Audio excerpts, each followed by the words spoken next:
Alors, le diagramme d'émission, donc avec une vue verticale, c'est la puissance rayonnée par l'antenne et reçue en coupe.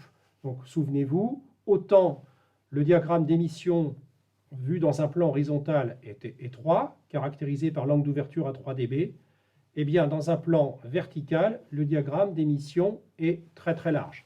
Comme vous pouvez le voir ici, la puissance, elle croît jusqu'à un maximum qui est situé entre 2 et 4 degrés d'angle de site. Après, elle décroît, donc ce n'est pas une décroissance linéaire.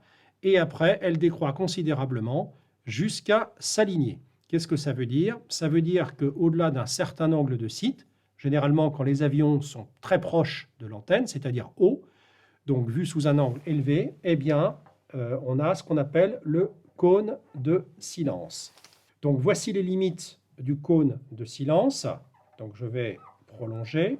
Donc ici pour ce Star 2000 de chez Thales, à partir de site de 50 degrés et au-delà. Donc je le marque cône de silence.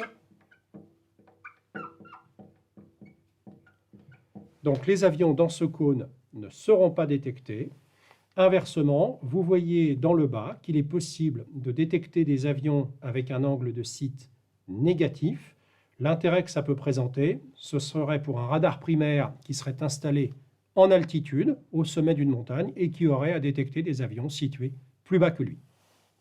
Voici ici le radar primaire situé sur l'aéroport de Toulouse-Blagnac, et vous voyez en jaune et en bleu des trajectoires d'avions qui ont été enregistrées.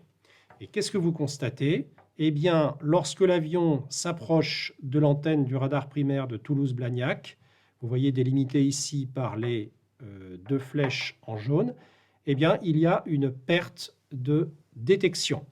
Même chose d'ailleurs en passant pour le radar secondaire d'Auch, qui est situé un petit peu plus loin. Les trajectoires du radar primaire sont en jaune, celles du radar secondaire en bleu. Vous voyez également un trou de détection. Pour cet avion ici qui est passé beaucoup plus loin du radar secondaire d'Auch et du radar primaire de Toulouse-Blagnac, pas de souci, sa trajectoire a été enregistrée sans interruption. Donc le phénomène de cône de silence est quelque chose qui est gênant. Comment est-il contré? Tout simplement par la redondance des radars. On fera toujours en sorte que lorsqu'un avion est dans le cône de silence d'un radar, il ne sera pas situé dans le cône de silence d'un autre radar et la détection sera toujours effectuée de façon continue.